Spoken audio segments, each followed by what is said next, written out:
So, since my video is gonna be talking about mental disorders, I think the right thing to do is give you guys a trigger warning in case anything in my video triggers anyone.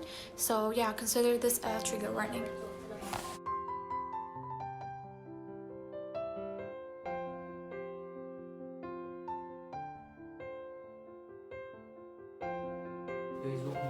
Yeah, can you remove the... Oh, yeah, I'll be right back. Okay, so I want to ask you a question. You know, I'm doing a project where it involves talking about social phobia, and I know you don't like being put in a situation where you have to interact with people. So I just want to hear from your point of view, how do you feel when you're around people? I actually don't like going outside. I prefer staying at home to play like video games with my friends because it's like one of my worst nightmares for my parents or anyone to ask me to go to interact with someone when they don't want to. Okay, so I just stay at home. I don't go outside. I just avoid everything. Go back. Okay. Yeah, I'm back. So when I think of phobias, the first person that comes to my mind is my mom, because she has a huge phobia from insects, and I'm gonna let her show you how much. Okay. See how many kind of the what I don't know what you call medicine, pest control, and I cover the picture. See?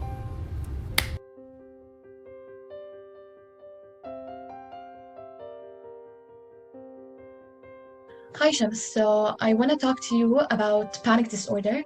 The reason I chose to talk to you is because I remember you went through a panic attack and I was with you, so I witnessed it.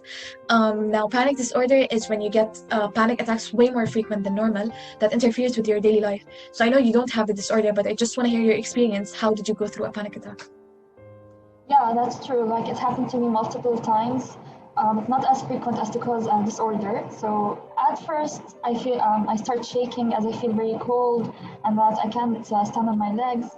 As time passes, I experience shortness of breath, which causes my heart to race, and I start feeling dizzy, and my chest hurts.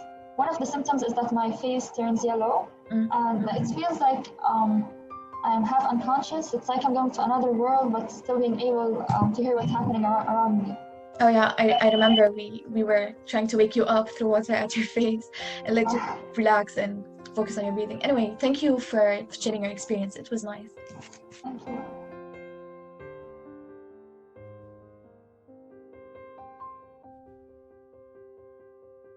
There's this movie that I think you'd like.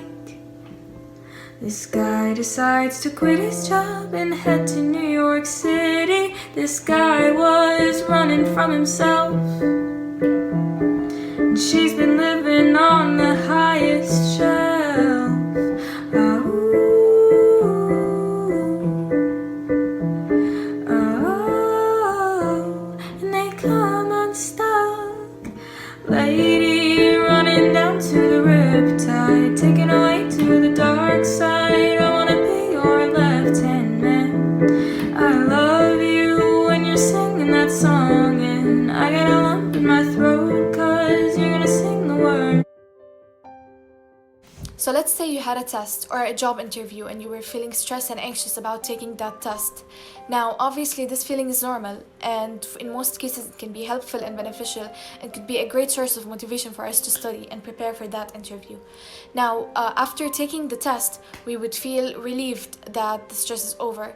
Now, for people with GAD or generalized anxiety disorder, the feeling of stress does not go away. It always gives them the feeling that something's bad about to happen. It could cause them chest pain, muscle tension, insomnia, and even nightmares. Now, this disorder is characterized by persistent, excessive, and unreasonable anxiety about everyday things like school, work, family, friends, studying, that it could even prevent them from going out for quite some time.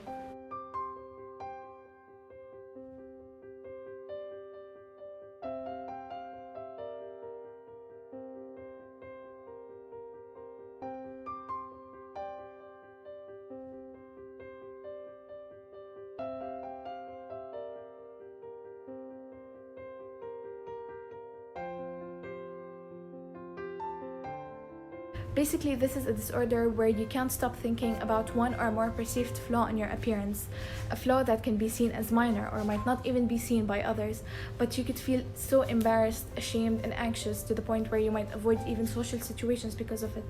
Growing up, my body was my biggest insecurity. I struggled a lot with body image.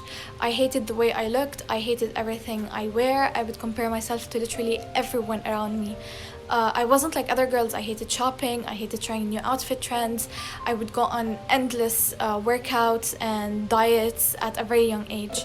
I grew up learning that this is what being insecure feels like, and I'll just grow out of it eventually, and I had to accept it. And I thought that it was normal and everybody might feel the same way, except it wasn't. It just wasn't right. I realized that it wasn't normal to just sit and think about my body or the way my body looked for hours, even when I'm busy doing something else. It wasn't normal to have meltdowns and cry in front of the closet every single time I wanted to go out and then end up canceling plans because of it.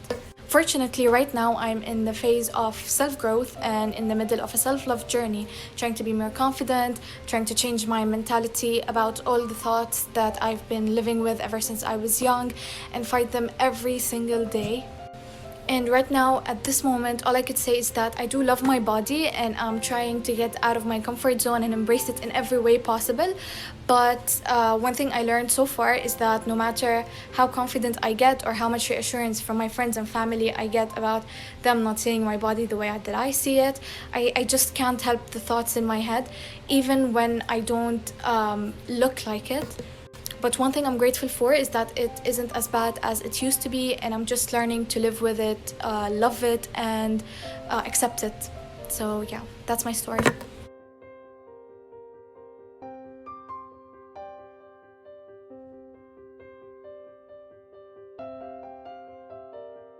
So this type of depression isn't the same as when a person feels depressed or sad after the loss or death of a loved one.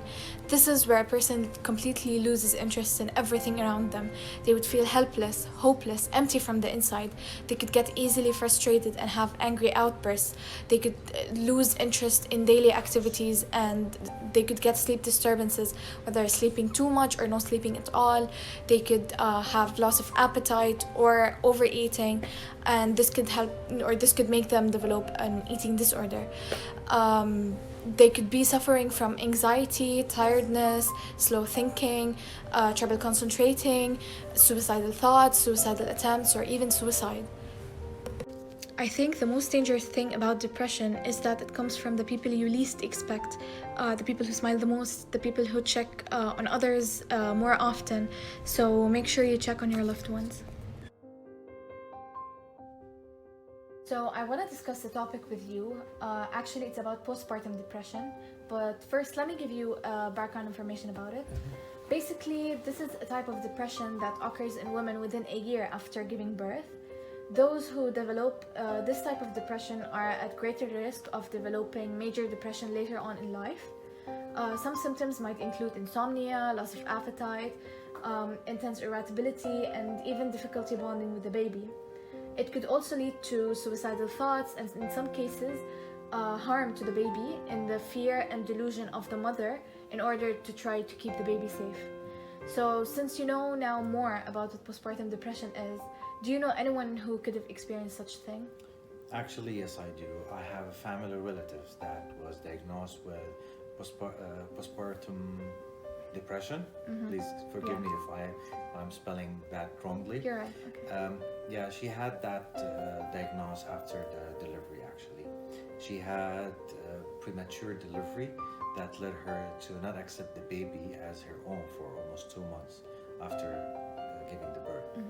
She's starting having depressive episodes, nightmares, and sometimes she's losing her appetite. And she couldn't hold the baby or accept it until almost 4 to 6 months actually of the delivery. She was taking antidepressants, medicines, but that wasn't help her. She started to drive her husbands away from her because she refused to get help and wanted to be left alone all the time. Okay, that's interesting. You mentioned about her recovering after 4 to 6 months. Do you have any idea how did she recover? Honestly, yes. She had a dramatic event of losing her parents actually in car accident. That's led her to feel and realize that how important she is for the baby, and she start recovering and then getting closer step by step closer to her baby afterwards. And finally, we have mania and bipolar disorder. This disorder is marked by extreme shifts in mood. Symptoms can include an extremely elevated mood called mania and depressive episodes. Now, a person who feels manic, they usually have an excessive amount of happiness, excitement, energy, power, and they usually feel invulnerable. Now, what causes bipolar disorder is the sudden drastic shift in mood that makes a person go from unrealistically excited to major depressive episodes. Lastly, I want to say thank you guys for watching, and I'm sorry if my video or anything in my video has caused a trigger to anyone by any means.